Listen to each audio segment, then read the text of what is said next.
പത്രോസ് പറയുകയാണ്, കർത്താവെ, ആരൊക്കെ നിങ്ങൾ ഇടറിപ്പോയാലും ഞാൻ എന്തില്ല, നിന്നിൽ ഇടറിപ്പോവുകയില്ല. ആരൊക്കെ ഉപേക്ഷിച്ചാലും ഞാൻ നിന്നെ ഉപേക്ഷിക്കുകയില്ല. ആരൊക്കെ തള്ളി പറഞ്ഞാലും ഞാൻ നിങ്ങളെ തള്ളി പറയുകയില്ല. അതുവരെ ചിന്തിച്ചു നിർത്തി. നമ്മൾ ഇങ്ങനെയുള്ള വാക്കുകളൊക്കെ പലപ്പോഴും പറയാറുണ്ട്. ആരൊക്കെ ഉപേക്ഷിച്ചാലും ഞാൻ നിന്നെ ഉപേക്ഷിക്കുകയില്ല. കർത്താവിനോടും പറയും, ഈ ലോകത്തിലെ പ്രിയപ്പെട്ടവരോടും പറയും. നമ്മുടെ വാക്കുകളാണ്. അപ്പോൾ പത്രോസിന്റെ വാക്കുകൾ കേവലം മാനുഷികമായ വാക്കുകളാണ്. കേവലം മാനുഷികമായ വാക്കുകളാണ്. ഒരു നാളും ആരൊക്കെ തള്ളിക്കളഞ്ഞാലും ഒരു നാളും ഞാൻ നിന്നെ തള്ളിക്കളയുകയില്ല. അവർ ഭർത്താവ് പറഞ്ഞു ഇല്ല, വ്യക്തമായി പറയുകയാണ്. കോഴി കൂകും മുൻപേ നീ എന്നെ കൂകുമ്പോ 3 വട്ടം നീ എന്നെ തള്ളി പറയും. കോഴി കൂകും മുൻപേ നീ എന്നെ 3 വട്ടം തള്ളി പറയുമെന്ന് പത്രോസിനെ താക്കീത്, ഒരു മുന്നറിയിപ്പ്. അവന്റെ പാപത്തെക്കുറിച്ച്, അവന്റെ ജീവിതത്തിൽ ഉണ്ടാകാവുന്ന ഒരു വീഴ്ചയെക്കുറിച്ച് ഒരു മുന്നറിയിപ്പ് കൊടുക്കുകയാണ്. നമ്മുടെയൊക്കെ ജീവിതത്തിന് പലപ്പോഴും ചില വീഴ്ചകൾ സംഭവിക്കുന്നതിന് മുമ്പേ ചില മുന്നറിയിപ്പുകളൊക്കെ ദൈവം അത് പല രീതിയിൽ നമുക്ക് തരും. ചിലത് തിരുവചന കേൾവിയിലൂടെ ആകാം, ചില പ്രാർത്ഥിക്കുമ്പോൾ പ്രാർത്ഥനയിലെ വാക്കുകളിലൂടെ ആയിരിക്കാം, ചില ചിന്തകൾ നമ്മുടെ ഉള്ളിൽ രൂപപ്പെടും, ആ ചിന്തകളിലൂടെ ആയിരിക്കാം. ഇതേതായാലും അത് ദൈവികമാണെന്ന് അറിഞ്ഞുകൊണ്ട് അതിനെ സ്വീകരിക്കുവാനും ആ വീഴ്ചയിൽ അകപ്പെടാതിരിക്കാൻ തക്കവണ്ണം ഒരു പ്രാർത്ഥനാ ജീവിതം രൂപപ്പെടുത്തേണ്ടത് നമ്മുടെ അത്യന്താപേക്ഷിതമായ കാര്യമാണ്. പത്രോസ് ഇവിടെ എന്താ ചെയ്തത്? അവൻ സ്വയത്തിൽ അഹങ്കരിച്ചു. പത്രോസിന് എന്താ ഉണ്ടായിരുന്നേ? അവന്റെ ആത്മവിശ്വാസത്തിന്, അവനൊരു വലിയ മതിപ്പ് എന്തുണ്ടായിരുന്നു? അവൻ പറഞ്ഞു, ആരൊക്കെ പറഞ്ഞാലും ഞാൻ ചെയ്യുകയില്ല. എനിക്ക് അങ്ങനെ ചെയ്യാതിരിക്കാൻ പറ്റും. എനിക്കത് ചെയ്യാനും പറ്റും, ചെയ്യാതിരിക്കാനും പറ്റും. നമ്മളും പറയും, എനിക്കത് ചെയ്യാനും പറ്റും, ചെയ്യാതിരിക്കാനും പറ്റും. പ്രിയമുള്ളവരെ, മനുഷ്യൻ കേവലം ഒരു ശ്വാസം മാത്രമാണ്. ഈ കാണുന്ന മൺകൂടാരമല്ല. നമ്മളെന്ന് പറയുന്നത്, നമ്മുടെ ഐഡന്റിറ്റി എന്ന് പറയുന്നത് ഈ ശരീരമല്ല കേട്ടോ. സത്യത്തിൽ ഈ ശ്വാസം നിന്ന് പോയി കഴിഞ്ഞാൽ പിന്നെ നമ്മൾ പറയുന്ന പേര് എന്ന് നിങ്ങൾക്ക് അറിയാം, ഈ ശ്വാസമാണ്. ഏത് മനുഷ്യനും ഒരു ശ്വാസം അത്രേ എന്നാ വചനം പഠിപ്പിക്കുന്നത്. പക്ഷേ അതുകൊണ്ട് മനുഷ്യന്റെ വാക്കുകൾ നിലച്ചു പോകും, മനുഷ്യന്റെ അഹന്ത അറ്റുപോകും. അപ്പോ ഏറ്റവും എളിമയോടെ ദൈവസന്നിധിയിൽ എപ്പോഴും ആയിരിക്കുക എന്നതാണ് നമ്മുടെ ജീവിതത്തിൽ നമുക്കുള്ള ചെയ്യാൻ കഴിയുന്ന ഏറ്റവും നല്ല കാര്യം. ഇവിടെ പത്രോസിന് ഭയങ്കര ആത്മവിശ്വാസമാണ്. ഞാനൊരിക്കലും എൻ്റെ ഗുരുവിനെ തള്ളി പറയുകയില്ല എന്ന ആത്മവിശ്വാസം. കർത്താവിനെ തള്ളിക്കളയാതിരിക്കാനും എന്ത് വേണം? കർത്താവിന്റെ കൃപ വേണം. എന്താ മനസ്സിലായോ? നമ്മുടെ കർത്താവിനെ, നമ്മുടെ ദൈവത്തെ തള്ളിക്കളയാതിരിക്കാനും ആരുടെ കൃപ വേണം? കർത്താവിന്റെ കൃപ വേണം. വ്യക്തമായി പറയാം, ഈ വിശ്വാസത്തിൽ നിലനിൽപ്പാനും, ഈ ദൈവ സ്നേഹത്തിൽ നിലനിൽപ്പാനും, ഈ ദൈവ ആരാധനയിൽ നിലനിൽപ്പാനും നമുക്ക് എന്ത് വേണം? ഒരു കൃപ വേണം. ഇനിയിപ്പോ ഈ കൃപയില്ലാതെ ഞാൻ ദൈവമേ പറ്റിച്ചേർന്ന് നിൽക്കുമെന്നൊക്കെ ആരെങ്കിലും വിചാരിക്കുന്നുണ്ടെങ്കിൽ അത് വെറുതെയാ. ഇയ്യോബിന് ആ കൃപ ലഭിച്ചവനായിരുന്നു. ഇയ്യോബ് ആ കൃപ ലഭിച്ചവനായിരുന്നു. അതുകൊണ്ടാണ് ഇയ്യോബിന് എന്ത് ചെയ്യാൻ പറ്റിയത്? അവന്റെ കഷ്ടതയിലും നഷ്ടത്തിലും ശോധനയിലും അവന് പറ്റിച്ചേർന്ന് ദൈവത്തോട് നിൽപ്പാൻ കഴിഞ്ഞത്. പ്രിയമുള്ളവരെ, ഈ ക്രിസ്തു ശിഷ്യന്മാർക്ക് കർത്താവ് പിന്നത്തേതിൽ അത് കൊടുത്തു. തന്റെ മരണശേഷം എന്ത് കൊടുത്തു? കഷ്ടതയിലും ദൈവത്തോട് പറ്റിച്ചേർന്ന് നിൽപ്പാൻ കഴിയുന്ന കൃപ കൊടുത്തു. നമ്മുടെയൊക്കെ ജീവിതത്തിൽ നമുക്ക് ഇല്ലാത്തത് അതാണ്. പലപ്പോഴും പരാജയങ്ങളിലും പരീക്ഷണങ്ങളിലും വിജയിക്കാൻ വേണ്ടുന്ന ഒരു കൃപ നമ്മുടെ ജീവിതത്തിലില്ല. നമ്മുടെ വിചാരം, ഇത് നിസ്സാരം, എന്നെ കൊണ്ട് പറ്റും, ഞാനത് ചെയ്യും എന്നൊക്കെ പറയും. പക്ഷെ അതിനോട് കാര്യത്തോട് അടുക്കുമ്പോഴാണ് കാര്യത്തിന്റെ കടുപ്പം മനസ്സിലാവുന്നത്. കാര്യത്തോട് അടുക്കുമ്പോഴാണ് കാര്യത്തിന്റെ കടുപ്പം മനസ്സിലാകുന്നത്. അപ്പോഴേക്കും നമ്മൾ അവിടെ നിഷ്കരുണം, പരാജയപ്പെട്ടിരിക്കും. പത്രോസിനും ആ ഉറപ്പ് ഭയങ്കരമായിരുന്നു. എന്താ, ഞാൻ തള്ളി പറയൂല. പക്ഷെ കാര്യത്തോടടുത്തപ്പോ ഇച്ചിരി കടുത്തു അല്ലേ? കാര്യമൊക്കെ കഴിയുമ്പോഴാണ് പത്രോസ് അറിയുന്നത്, ഗുരു പറഞ്ഞ കാര്യം ഞാൻ അതേപോലെ ചെയ്തിരിക്കുകയാണ്. ഞാൻ എൻ്റെ അഹങ്കാരത്തിൽ, എൻ്റെ ധൈര്യത്തിലൊക്കെ വെല്ലുവിളിച്ചു, ഞാൻ അങ്ങനെ ചെയ്യുകയില്ല എന്ന്. പക്ഷേ ഞാനിതാ എൻ്റെ ഗുരുവിനെ തള്ളി പറഞ്ഞിരിക്കുന്നു. പലപ്പോഴും പ്രിയമുള്ളവരെ, നമ്മളുടെ ആത്മീക യാത്രയിൽ ദൈവഹിതത്തിന് വിരുദ്ധമായത് ഞാൻ ചെയ്യുകയില്ല, ദൈവപ്രസാദമില്ലാത്തത് ഞാൻ ചെയ്യുകയില്ല, എൻ്റെ വാക്കുകൊണ്ടോ പ്രവൃത്തി കൊണ്ടോ ഞാൻ ദൈവത്തിന്റെ ഹൃദയം മുറിപ്പെടുത്തുകയില്ല എന്നൊക്കെ നമ്മൾ ഉറച്ചു ചിന്തിക്കും, ഉറപ്പിച്ച് തീരുമാനമെടുക്കും. പക്ഷേ യാത്രകളിൽ എവിടെയോ നമ്മുടെ പ്രവൃത്തി കൊണ്ട് ദൈവത്തിന്റെ ഹൃദയത്തെ മുറിക്കുന്നവരായിട്ട്, ദൈവകൽപ്പനകളെ ലംഘിക്കുന്നവരായിട്ട്, ദൈവപ്രസാദം നഷ്ടപ്പെടുത്തുന്നവരായിട്ട്, ദൈവഹിതത്തിന് വിരോധമായ പ്രവൃത്തികളിൽ ഏർപ്പെടുന്നവരായിട്ട് നമ്മൾ ഓരോരുത്തരും മാറുന്നുണ്ട് എന്നുള്ളത് ഒരു സത്യമല്ലേ? അല്ലേ? നമ്മളുടെ പ്രവൃത്തികളിൽ എവിടെയോ, ജീവിതത്തിൽ എവിടെയോ നമ്മൾ നല്ലവരായി ജീവിക്കണമെന്ന് ആഗ്രഹിക്കുന്നു എങ്കിലും ചെയ്യാൻ പാടില്ലാത്തത് ചെയ്യുന്നില്ലേ? ഇല്ലേ? നല്ലവരായി ജീവിക്കാനാണ് ഈ ലോകത്തിലെ സകല മനുഷ്യരുടെയും ആഗ്രഹം. ദോഷം ചെയ്യാതിരിക്കാനാണ് നമ്മളുടെ എല്ലാവരുടെയും ആഗ്രഹം. പക്ഷെ അറിഞ്ഞോ അറിയാതെയോ നാം പലപ്പോഴും ഈ ദോഷത്തിലേക്ക് തന്നെയാണ് ഇറങ്ങിപ്പോകുന്നത്. അറിഞ്ഞോ അറിയാതെയോ നമ്മൾ ഈ ദോഷത്തിലേക്ക് തന്നെയാണ് പോകുന്നത്. എല്ലാ മനുഷ്യരും, ഒരു മനുഷ്യനും ദുഷ്ടരല്ല. എല്ലാവർക്കും നന്നായി ജീവിക്കണമെന്ന ആഗ്രഹമുള്ളത്. അത് ആത്മീകമായിട്ടാണെങ്കിലും കുടുംബപരമായിട്ടാണെങ്കിലും ഏത് രീതിയിലായാലും നല്ലവരായിരിക്കാൻ തന്നെയാണ് സകല മനുഷ്യരും ആഗ്രഹിക്കുന്നത്. പക്ഷെ അവരറിയാത്ത ഏതോ ദുർബല നിമിഷങ്ങളിൽ അവർ എടുത്ത തീരുമാനങ്ങൾ അവർ മറക്കുകയും അവർ വീണു പോവുകയും ചെയ്യുന്നു. ഇതാണ് പാപത്തിന്റെ പ്രവൃത്തി എന്നുള്ളത്. പ്രിയമുള്ളവരെ, സകല മനുഷ്യരെയും ഒരുപോലെ വീഴ്ത്തിക്കളയുന്ന പാപത്തിന്റെ പ്രലോഭനത്തിൽ ഒരു ബാല്യക്കാരത്തിയുടെ മുൻപിൽ പത്രോസ് വീണുപോയി. സകല മനുഷ്യരെയും ഒരുപോലെ വീഴ്ത്തിക്കളയുന്ന പാപത്തിന്റെ വാക്കുകൾക്ക് മുൻപിൽ, ഒരു ബാല്യക്കാരത്തിക്ക് മുൻപിൽ പത്രോസ് പരാജയപ്പെട്ടു പോയി. നമ്മളും ചില വാക്കുകൾക്ക് മുൻപിൽ പരാജയപ്പെടുന്നവരാണ്. ചില പ്രവൃത്തികൾക്ക് മുൻപിൽ പരാജയപ്പെടുന്നതാണ്. ചില വികാരാധീനമായ ചില സന്ദർഭങ്ങളിൽ പരാജയപ്പെട്ടു പോകുന്നവരാണ്.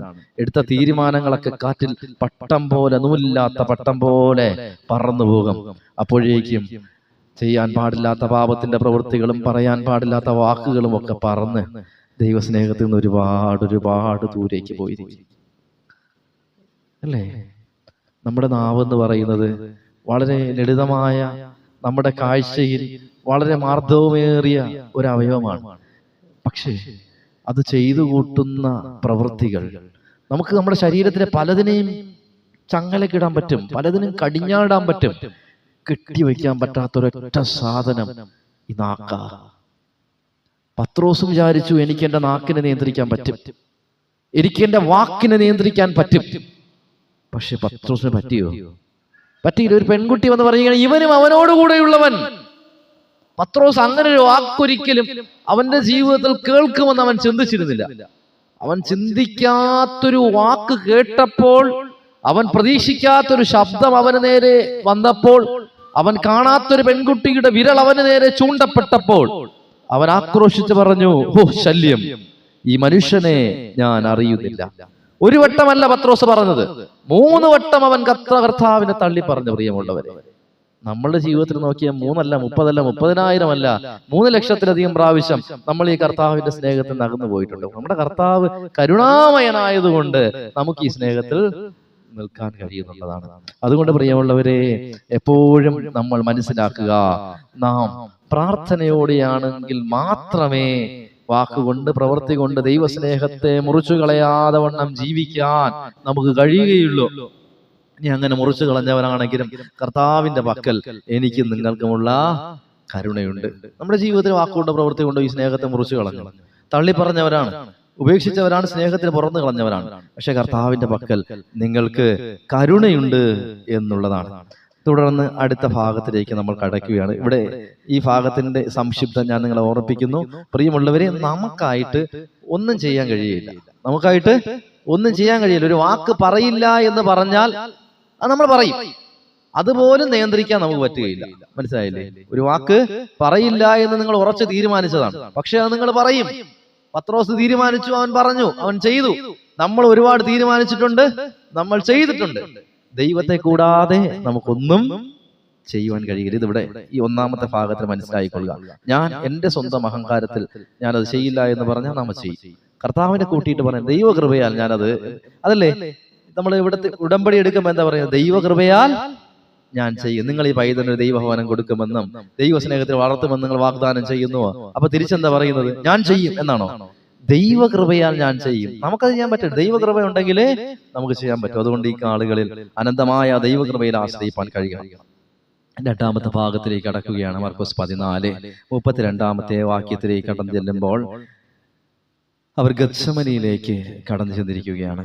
ഗത്സമനി തോട്ടത്തിൽ വന്നാറേ അവൻ ശിഷ്യന്മാരോട് പ്രാർത്ഥിച്ചു തീരുവോളം ഇവിടെ ഇരിപ്പിനെന്ന് പറഞ്ഞു. ഗത്സമനി തോട്ടത്തിലെത്തി കർത്താവ് ശിഷ്യന്മാർ, നമ്മൾ ഒരുപാട് പ്രാവശ്യം കേട്ടത്, അതുകൊണ്ട് ബോറടിക്കുമായിരിക്കും. എന്നാലും കുറച്ചുകൂടെ എന്തെങ്കിലുമൊക്കെ കിട്ടുന്നുണ്ടെങ്കിൽ അഡോപ്റ്റ് ചെയ്യാൻ നോക്കുക, നിങ്ങളുടെ ജീവിതത്തിലേക്ക് എടുക്കാൻ നോക്കുക. അവർ ഗത്സമനി തോട്ടത്തിൽ എത്തിയിട്ട് ശിഷ്യന്മാരോട് യേശു പറയുകയാണ്, നിങ്ങൾ ഞാൻ പ്രാർത്ഥിച്ചു തീരുവോളം ഇവിടെ ഇരുന്നു കൊള്ളുക. ഒന്നാമത് അവർ പ്രാർത്ഥിക്കാനല്ല പറഞ്ഞു കേട്ടോ, ഞാൻ പ്രാർത്ഥിച്ചു തീരുവോളം ഇവിടെ ഇരുന്നു കൊള്ളുക, ജാഗ്രതയോടെ ഇരുന്നു കൊള്ളുക എന്നാണ് അവരോട് പറഞ്ഞത്. പറഞ്ഞ ശേഷം യേശുക്രിസ്തു തൻ്റെ മനുഷ്യത്വത്തോടെ, ഒരു മനുഷ്യനായി, ശരിക്കും മനുഷ്യനാണ്, ഇപ്പോൾ ദൈവികത്വമൊന്നുമില്ല, ഒരു സാധാരണ മനുഷ്യനായിട്ടുകൊണ്ട് കർത്താവ് എവിടെ ഗത്സമനിയിൽ പ്രാർത്ഥിക്കുവാൻ വേണ്ടി പോവുകയാണ്. തൻ്റെ പ്രിയപ്പെട്ടവരായ 3 ശിഷ്യന്മാരെയും കൂട്ടിക്കൊണ്ടാണ് കർത്താവ് പ്രാർത്ഥനയ്ക്ക് വേണ്ടി പോകുന്നത്. അപ്പൊ കർത്താവ് അവിടെ പറയുന്ന 1-2 കാര്യങ്ങളുണ്ട്. അവൻ അവിടെ പോകുന്ന സമയം തന്നെ അവന് വല്ലാത്തൊരു ഭ്രമം പിടിച്ചിരുന്നു. ചില സാഹചര്യങ്ങളൊക്കെ വരുമ്പോൾ നമുക്കൊരു അങ്കലാപ്പ് എന്ന് പറയൂലേ, കർത്താവ് ആകപ്പാടെ അങ്കലാപ്പിലാണ്. ഇതുവരെ കാണാത്തവണ്ണം കർത്താവിന്റെ മുഖത്തൊരു ഭയമുണ്ട്, ഒരു നിരാശയുണ്ട്, ഒരു കഠിനമായ വേദനയും നഷ്ടബോധവും ഒക്കെ കർത്താവിന്റെ മുഖത്തുണ്ട്. ആകപ്പാടെ വെപ്രാളത്തിലാണെന്ന് വേണമെങ്കിൽ ഇപ്പോൾ കർത്താവിന്റെ അവസ്ഥയെ നമുക്കറിയാം. ഈ വെപ്രാളത്തിനിടയ്ക്കും അവൻ അതീവ ദുഃഖിതനായിരുന്ന ശേഷം തൻ്റെ പ്രിയപ്പെട്ട ശിഷ്യന്മാരോട് പറയുകയാണ്, ഞാൻ പ്രാർത്ഥിക്കുവാൻ വേണ്ടി പോവുകയാണ്, നിങ്ങളും ഒന്ന് പ്രാർത്ഥനയോടെ ആയിരുന്നു കൊള്ളുക. കർത്താവ് പോയിട്ട് ആ ഗത്സമനിയിൽ ആ പാറകൾ നിറഞ്ഞ മണ്ണിൽ തൻ്റെ മുട്ടിടിച്ചു വീണ് നിലത്തു കിടന്ന് കർത്താവ് കരഞ്ഞു പ്രാർത്ഥിച്ചു. കർത്താവിന്റെ പ്രാർത്ഥന ഇതാണ്, കർത്താവെ, കഴിയുമെങ്കിൽ ഈ നാഴിക നീ എന്നിൽ നിന്ന് നീക്കി തരണം, കഴിയുമെങ്കിൽ ഈ പാനപാത്രം എങ്കിൽ നിന്ന് എടുക്കണമേ. ഇത് കർത്താവിന്റെ ജഡപ്രകാരമുള്ള ആവശ്യമാണ്, ജഡീകമായുള്ള ആവശ്യമാണ്. ഇതൊരിക്കലും ദൈവിക പദ്ധതിക്കുള്ളിലുള്ള കാര്യമല്ല. തന്റെ ശരീരത്തിന് മുറിവേൽക്കപ്പെടുമെന്നും വേദനിക്കപ്പെടുമെന്നൊക്കെ കർത്താവിന് അറിയാം. അപ്പോൾ ഭൗതികമായ ഒരു സാധാരണ മനുഷ്യൻ ചോദിക്കുന്ന ചോദ്യം, ഞാനും നിങ്ങളുമായാലും ജീവിതത്തിൽ ചില കഷ്ടതകൾ വരുമ്പോൾ നമ്മൾ പറയും, ദൈവമേ, എനിക്ക് ഈ കഷ്ടതയെ നീ മാറ്റിത്തരണമേ, ദൈവമേ, എന്റെ മുൻപിൽ നിൽക്കുന്ന ഈ പ്രതിസന്ധിയെ നീ മാറ്റിത്തരണമേ. കർത്താവും അത് തന്നെ പറഞ്ഞത്, ഈ ഒരു അവസ്ഥയിലേക്ക് ഞാൻ കടന്നു പോകാതെ വണ്ണം ഒരു വിടുതൽ എനിക്ക് തരാൻ നിനക്ക് കഴിയും. നിനക്ക് ഒന്നും അസാധ്യമല്ല, ഇങ്ങനെ തന്നെ പറയുന്നത്, നിനക്കൊന്നും അസാധ്യമല്ല, എല്ലാം ചെയ്തു തരാൻ കഴിവുള്ള ദൈവമാണ് നീ. പിതാവിനോടാണ് പ്രാർത്ഥിക്കുന്നത്, മകനാണ് പ്രാർത്ഥിക്കുന്നത്. പുത്രൻ പിതാവിനോട് പ്രാർത്ഥിക്കുകയാണ്, അപ്പാ, എന്റെ ഈ വിനായികയെ എന്നിൽ നിന്ന് നീക്കുവാനും ഞാൻ അനുഭവിക്കുവാൻ പോകുന്ന പീഡകളിൽ നിന്ന് എന്നെ വീണ്ടെടുപ്പാനും നിനക്ക് കഴിയും കർത്താവേ. തുടർന്ന് എന്താ പറഞ്ഞത്? എങ്കിലും അപ്പാ, എന്റെ ഇഷ്ടമല്ല, നിന്റെ ഇഷ്ടം എന്തോ അത് നിറവേറണം. നിന്റെ ഇഷ്ടം എന്തോ അത് നിറവേറണം. കർത്താവ് എന്തിനു വേണ്ടിയാ ലോകത്തിലേക്ക് വന്നത്? പാപത്തിൽ അടിമപ്പെട്ട ജനത്തെ തന്റെ രക്തത്താൽ മറുവിലയായി വാങ്ങാൻ വേണ്ടി, രക്തം കൊടുത്ത് വാങ്ങാൻ വേണ്ടിയാ. രക്തം അങ്ങോട്ട് കൊടുക്കുന്നു, ഈ ജനത്തെ മക്കളായിട്ട് വാങ്ങുന്നു. ഇനി ഇതിവിടെ നിൽക്കട്ടെ. ഇനി ഈ ക്രൂശീകരണ പ്രവർത്തനത്തിലൂടെ നടക്കാൻ പോകുന്നത്, കർത്താവ് രക്തം ഒഴുക്കുന്നു. രക്തം ഒഴുക്കിയ ശേഷം ഈ പാപത്തെ അടിമപ്പെട്ടു പോയ ഞാൻ ഉൾപ്പെടെയുള്ള, നിങ്ങൾ ഉൾപ്പെടെയുള്ള സകല ജനത്തെയും തന്റെ രക്തത്താൽ വിലയ്ക്ക് വാങ്ങുന്നു. എന്നാൽ കർത്താവിന്റെ ശുശ്രൂഷ, എല്ലാവരും ഈ ഒരു കാര്യം ഒന്ന് ശ്രദ്ധിച്ചോ. കർത്താവിന്റെ ശുശ്രൂഷ ആരംഭിക്കുമ്പോൾ തന്നെ കർത്താവ് 40 രാവും 40 പകലും ഉപവസിച്ച ശേഷം ദുഷ്ടനായവൻ, പരീക്ഷകൻ കർത്താവിന്റെ അടുത്ത് വന്നിട്ട് കർത്താവിനോട് എന്താ പറഞ്ഞത്? എന്നെ നമസ്കരിക്ക, ഇതെല്ലാം ഞാൻ നിനക്ക് തരാം. എന്താ പറഞ്ഞത്? എന്നെ നമസ്കരിക്കാൻ ഞാൻ ഇതെല്ലാം നിനക്ക് തരാം. ഇപ്പോഴത്തെ ആവശ്യം ഇതെല്ലാം നേടുക എന്നതാണ്. ആർക്ക് വേണ്ടി? ദൈവരാജ്യത്തിന് വേണ്ടി നേടുക എന്നതാണ്. പക്ഷേ ഇത് നേടാനായിട്ട് എന്ത് ചെയ്യണം? ഒരുപാട് കഷ്ടത, ഇതുവരെ ഒരു മനുഷ്യനും സഹിച്ചിട്ടില്ലാത്ത കഠിനമായ വേദനകൾ തന്റെ ജീവിതത്തിലൂടെ ഏൽക്കേണ്ടതായിട്ടുണ്ട്. നമ്മളെ പോലെ അടികൊണ്ട് വളർന്നവനല്ല കേട്ടോ കർത്താവ്. അപ്പന്റെ ഓമനപുത്രൻ, പാപം ചെയ്യാത്തവൻ, നിഷ്കളങ്കൻ, നിർമ്മലൻ. ആ കർത്താവ് തന്റെ ശരീരം മുറിപ്പെടുന്നതിന് ഏതൊക്കെ രീതിയിൽ, കർത്താവിന് ഭാവിയും അറിയാം, വരാനിരിക്കുന്നതും അറിയാം, സംഭവിച്ചതും അറിയാം, സംഭവിക്കാനുള്ളതും അറിയാം. തന്റെ ശരീരത്തിൽ എവിടെയൊക്കെ എങ്ങനെയൊക്കെ അടികൊള്ളും, എവിടെയൊക്കെ തന്റെ ശരീരത്തിന് ആണി ആഴ്ന്നിറങ്ങും, അവസാനം തന്റെ ശരീരത്തിൽ ഒരു തുള്ളി രക്തം പോലും ശേഷിക്കുകയില്ല, തന്റെ ശരീരത്തിൽ നിന്ന് പ്രാണൻ വിട്ടുപോകും. ഇതെല്ലാം കർത്താവിന് അറിയാം. ഇതെല്ലാം അറിഞ്ഞിട്ടാണ് അവിടെ കരയുന്നത്. ഇപ്പൊ ഇവിടെ ചോയ്സ് ഉണ്ട്. എന്താ? ആ പഴയ പരീക്ഷകനെ മടക്കി വിളിച്ചിട്ട് പറയാം, എനിക്ക് എന്ത് ചെയ്യാ, എനിക്ക് ഈ വേദന ഒന്നും താങ്ങാൻ വയ്യ, ഞാൻ നിന്നെ നമസ്കരിച്ചോളാം. എന്ത് ചെയ്യണം? എനിക്ക് തിരികെ ഈ ലോകത്തെ തരിക. നീ അന്ന് പറഞ്ഞല്ലോ എന്ത് ചെയ്യാം, ഈ ലോകത്തെ ഞാൻ നിനക്ക് തരാം, നമസ്കരിച്ചാൽ മാത്രം മതി. എന്ത് ചെയ്യണ്ട? ക്രൂശി ചുമക്കണ്ട, ചാട്ടവാർ അടി കൊള്ളണ്ട, കിടങ്ങിൽ തലകീഴായി കിടക്കണ്ട, തലയിൽ മുൾക്കിരീടം വയ്ക്കണ്ട, മരിച്ച് 3 ദിവസം പാതാളത്തിലേക്ക് ഇറങ്ങണ്ട, ഇതൊന്നും വേണ്ട. ലോകത്തെ ഞാൻ നിനക്ക് തരാം. ആരാ പറഞ്ഞത്? ലോകത്തിന്റെ അധിപതിയായ പിശാചാ പറഞ്ഞത്. അവനെ വിളിച്ചിട്ട് കർത്താവ് എന്ത് ചെയ്തില്ല? എളുപ്പ വഴിക്ക് കാര്യം സാധിക്കാമെന്ന് കർത്താവ് ചിന്തിച്ചോ? ഇല്ല. പ്രിയമുള്ളവർ, നമ്മൾ പലപ്പോഴും ദൈവസ്നേഹത്തിലാണെങ്കിലും ചിലപ്പോഴൊക്കെ ചില എളുപ്പ വഴികളൊക്കെ അന്വേഷിച്ചു പോകാറുണ്ട്. അത് ദൈവരാജ്യത്തിലല്ല എളുപ്പ വഴികൾ അന്വേഷിച്ചു പോകുന്നത്. നമ്മൾ എളുപ്പ വഴികൾ അന്വേഷിക്കുന്നത് ജാതികൾക്കിടയിലാണ്. എവിടെയാ? ജാതികൾക്കിടയിൽ ചില ആചാരങ്ങളിൽ, ചില നേർച്ചകളിൽ, ചില സമർപ്പണങ്ങളിൽ നമ്മൾ ജാതികളെ പോലെ അനുഗ്രഹം അന്വേഷിച്ച് പൈശാചിക ശക്തികൾക്കെതിരെ അടുത്ത്, വിഗ്രഹങ്ങൾക്കടുത്ത് നമ്മൾ പോകാറുണ്ട്. ചിലതൊക്കെ കൊണ്ട് കൊടുക്കാറുണ്ട് ചില ഇടങ്ങളിൽ. നമ്മൾ എന്തിനാ? കർത്താവിൽ നിന്ന് കിട്ടാതെ വളഞ്ഞ വഴിക്ക് എങ്ങനെയെങ്കിലും ഒപ്പിച്ചെടുക്കാൻ പറ്റുമോ എന്നാണ് നമ്മുടെ ധാരണ. എന്നാൽ യേശു നമ്മെ പഠിപ്പിച്ചു, നിനക്കൊരു പീഡ, നിനക്കൊരു കഷ്ടത അത് പറഞ്ഞിട്ടുണ്ടെങ്കിൽ നീ അത് സഹിക്കണം. യേശു ശിരസ്സാൽ അത് ഏറ്റെടുക്കുകയാണ്. ദൈവമേ, ഞാൻ പറഞ്ഞതല്ല, നീ നിന്റെ പുസ്തകത്തിൽ എഴുതിയ ശിക്ഷകളെ, പീഡകളെ ഏൽപ്പാൻ ഞാൻ തയ്യാറാണ്. അതിനെ എങ്ങനെയാ പറയുന്നത്? എങ്കിലും എന്റെ ഇഷ്ടമല്ല പിതാവേ. എന്താ? പിതാവേ, അവിടുത്തെ ഇഷ്ടം എന്നിൽ നിറവേറട്ടെ. ഈ പീഡകളൊക്കെ ഏൽക്കാൻ എനിക്ക് അതിയായ വേദനയും ഭീതിയും ഭയവും ദുഃഖവും ഒക്കെ എന്റെ ഉള്ളിലുണ്ട്. ഇതൊക്കെ ഇരിക്കുമ്പോഴും ഞാൻ പേടിയുള്ളവനാണ്, ഞാൻ ദുഃഖിതനാണ്, ഞാൻ നിരാശനാണ്. ഈ വേദനകളെ ഓർക്കുമ്പോഴുള്ള പ്രാണവേദന എന്റെ ഉള്ളിലാണ്. എന്താ പറയുന്നത്? എന്റെ ഉള്ള മരണവേദന പോലെ ഭയാനകമായിരിക്കുന്നു എന്നാ പറയുന്നത്. മരണവേദന പോലെ ഒരു ഭയാനകത ക്രിസ്തുവിനെ വേട്ടയാടി. ഈ മരണവേദന മുൻപിൽ നൃത്തം ചെയ്യുമ്പോഴും, മരണം തന്റെ മുൻപിൽ ആർക്കുമ്പോഴും യേശു എന്താ തിരഞ്ഞെടുത്തത്? അപ്പന്റെ ഇഷ്ടമാ. നമുക്ക് എത്ര പേർക്ക് കഴിയും പ്രിയമുള്ളവരെ, ജീവിതത്തിന്റെ മുൻപിൽ നാശം നിന്ന് യുദ്ധം ചെയ്യുമ്പോഴും, നാശം നിന്ന് നൃത്തം ചെയ്യുമ്പോഴും, നമ്മെ നശിപ്പിക്കുവാൻ തക്കവണ്ണം ശത്രു സകല അധികാരവും വാങ്ങി 30 വെള്ളിക്കാശിന് നമ്മെ വിറ്റ് നമ്മുടെ ശരീരത്തിന്മേലും ആരോഗ്യത്തിന്മേലും കുടുംബത്തിന്മേലും ജീവിതത്തിന്മേലും ശത്രു അധികാരമിട്ട് എഴുന്നേറ്റ് വന്നിരിക്കുമ്പോൾ, കുടുംബം ഛിന്ന ഭിന്നമായി ചിതറി കിടക്കുമ്പോൾ, ബന്ധങ്ങളിൽ സ്നേഹം നഷ്ടപ്പെട്ട് കിടക്കുമ്പോൾ, ആരോഗ്യം അപ്പാടെ നഷ്ടപ്പെട്ടു പോകുമ്പോൾ, മനസ്സിന്റെ സ്വസ്ഥതയും മനസ്സിന്റെ താളവും ജീവിത ക്രമങ്ങളും ഒക്കെ പിഴച്ചു പോകുമ്പോൾ, ആഗ്രഹിച്ചതൊക്കെ കൺമുൻപിൽ അറ്റ് നഷ്ടപ്പെട്ട് ഇല്ലാതെയായി കാൽച്ചുവട്ടിലെ ചവിട്ടി നിൽക്കുന്ന മണ്ണ് പോലും ഒഴിച്ചു പോകുമ്പോൾ, ഇനി ഒരു പ്രതീക്ഷയുമില്ല എന്ന അവസ്ഥയിൽ നിൽക്കുമ്പോൾ നമുക്ക് എത്ര പേർക്ക് പറയാൻ കഴിയും പ്രിയമുള്ളവരെ, ഇത് നിന്റെ ഇഷ്ടമാണെങ്കിൽ ദൈവമേ ഞാൻ ഏറ്റെടുക്കുന്നു. ജീവിതത്തെ ശപിക്കാതെ, ജീവിതത്തിൽ സ്വയം ശപിക്കാതെ, ജീവിതത്തിൽ നാം അനുഭവിക്കേണ്ടി വരുന്ന പീഡകളെ ധൈര്യത്തോടെ അതിന്റെ മുൻപിൽ അപ്പോസ്തലൻ പറഞ്ഞതുപോലെ, ഹേ മരണമേ, നിന്റെ ജയം എവിടെ എന്ന് ചോദിപ്പാൻ നമുക്ക് എത്ര പേർക്ക് കഴിയും? കർത്താവ് പറഞ്ഞു, ദൈവമേ, പിതാവേ, അപ്പാ, ഒക്കെ ശരിയാണ്, എന്റെ ഉള്ളിൽ ഇതൊക്കെ ഉണ്ട്. ഇതൊരു മനുഷ്യൻ എന്ന നിലയിൽ ഞാൻ ഇതൊക്കെ അനുഭവിച്ചിട്ടാ ഇവരെ വിലക്ക് വാങ്ങിയതെന്ന് ഇവരെ കാണിക്കാൻ വേണ്ടിയിട്ടാ ഞാൻ ഇതൊക്കെ അനുഭവിച്ചത്. അതുകൊണ്ടാ പച്ചക്ക് പുസ്തകത്തിൽ ഇതെല്ലാം എഴുതി വെച്ചത്. എന്നാലും നിന്റെ ഹിതം അത് ചെറുതായിരിക്കുകയില്ല എന്നെനിക്കറിയാം. പ്രിയമുള്ളവരെ, നിങ്ങൾക്ക് നിങ്ങളെ കുറിച്ചുള്ളതിനേക്കാൾ വലിയൊരു പദ്ധതി നിങ്ങളുടെ ദൈവത്തിന് നിങ്ങളെ കുറിച്ചുണ്ട്. യേശുവിനും അതറിയാമായിരുന്നു. തന്നെ കുറിച്ച് തന്റെ അപ്പനൊരു വലിയ പദ്ധതിയുണ്ട്.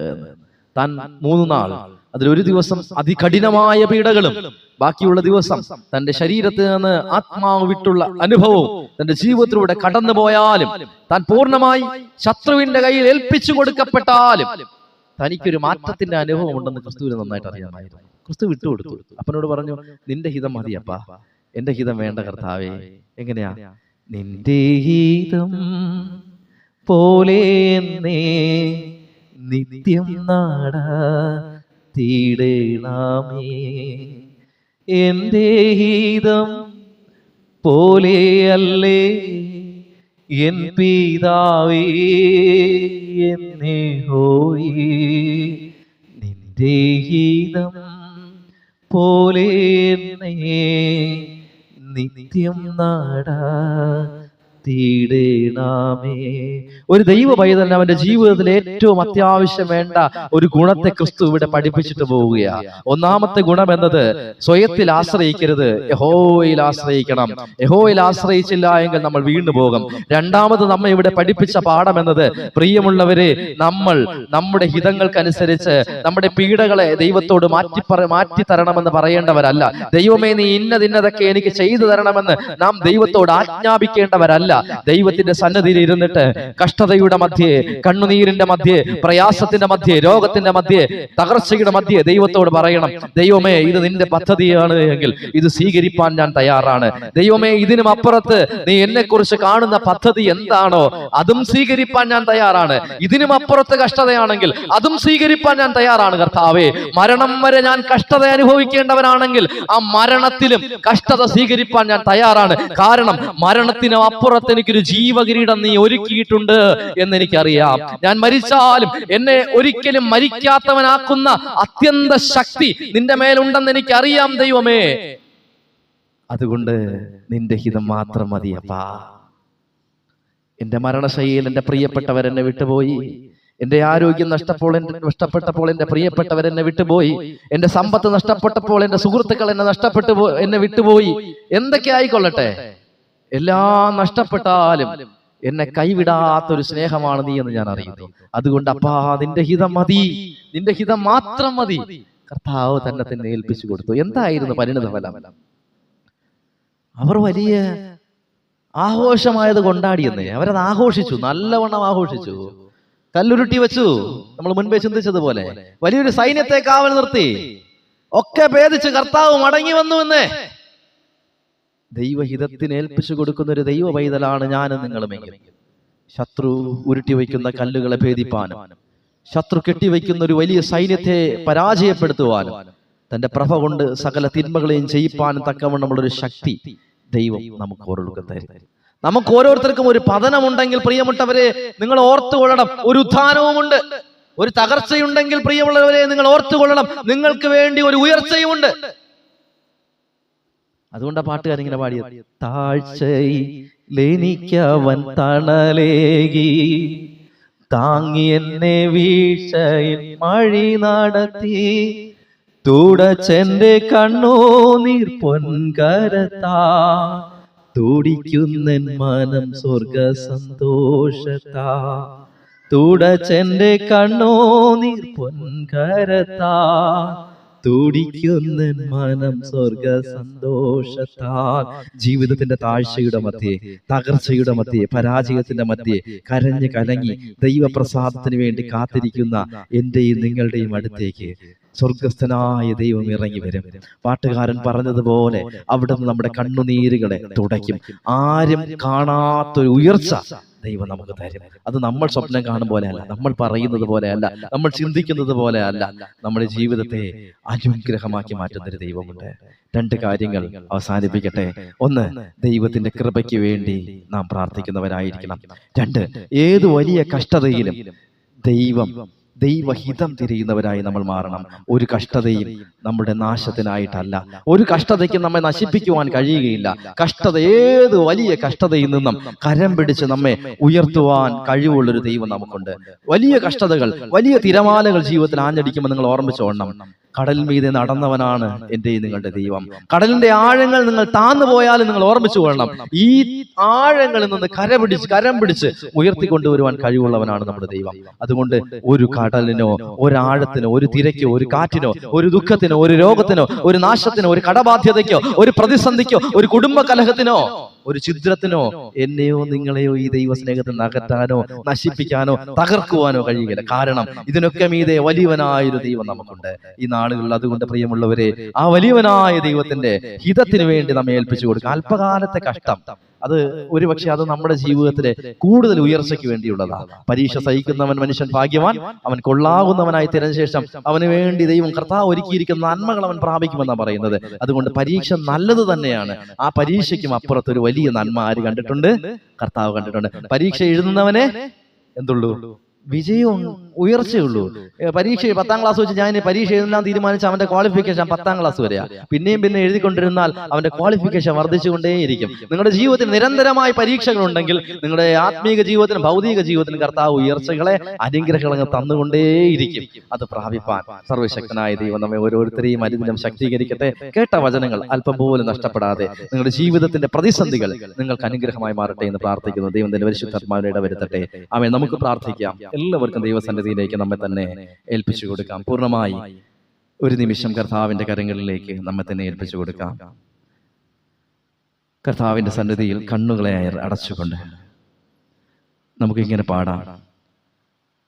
കഷ്ടതയുടെ കൈപ്പുനീരിൻ പാത്രവും അങ്ങുയൻ കരങ്ങളിൽ കൂടിപ്പാൻ തന്ന കഷ്ടതയുടെ കൈപ്പുനീരിൻ പാത്രവും അങ്ങുയൻ കരങ്ങളിൽ കൂടിപ്പാൻ തന്ന ചോദ്യം ചെയ്യാതെ വാങ്ങി പാനം ചെയ്യുവാൻ തിരുകൃപ എന്നിൽ പകരണമേ. ചോദ്യം ചെയ്യാതെ വാങ്ങി പാനം ചെയ്യുവാൻ തിരുകൃപ എന്നിൽ പകരണമേ.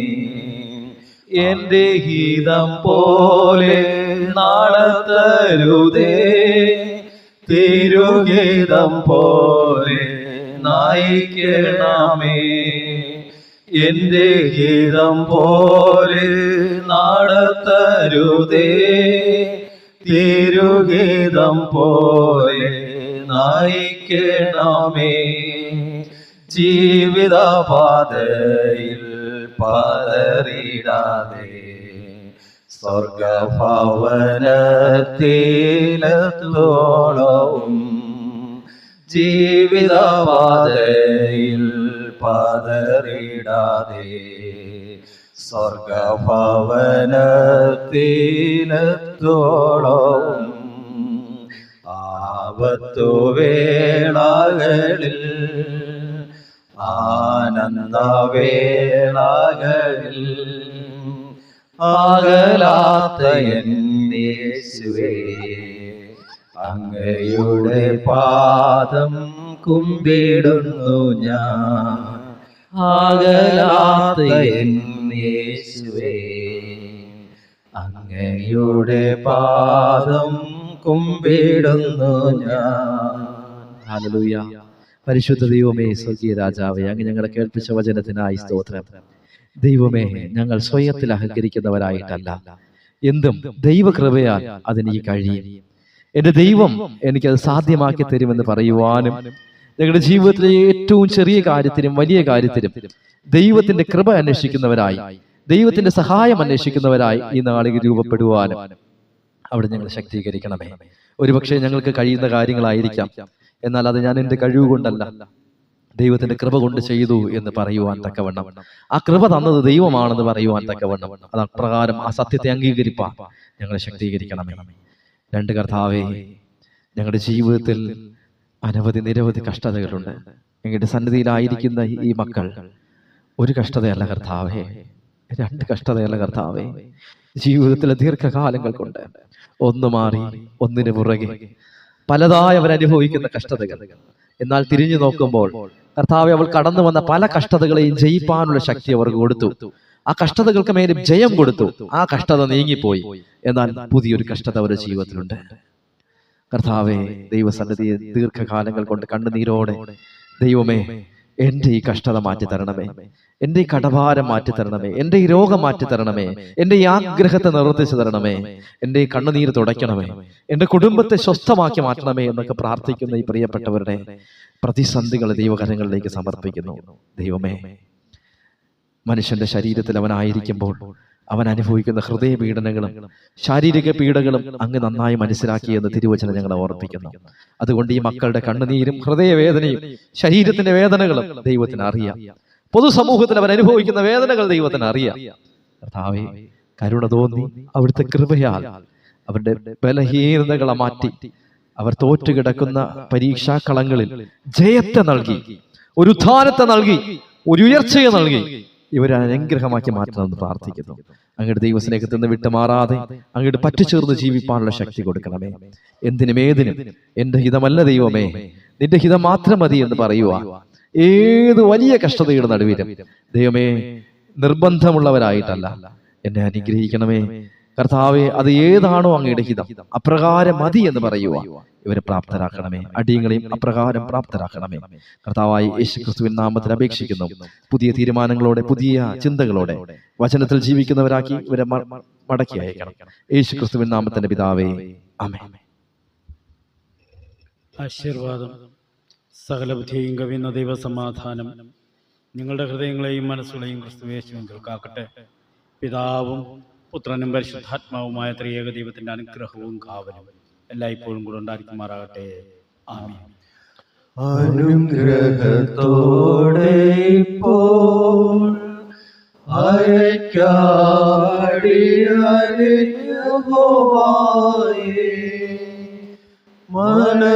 മനസ്സലിവുടയ മഹോന്നത പരനേ, വന്ദനം നിനക്കാമേ. മനസ്സ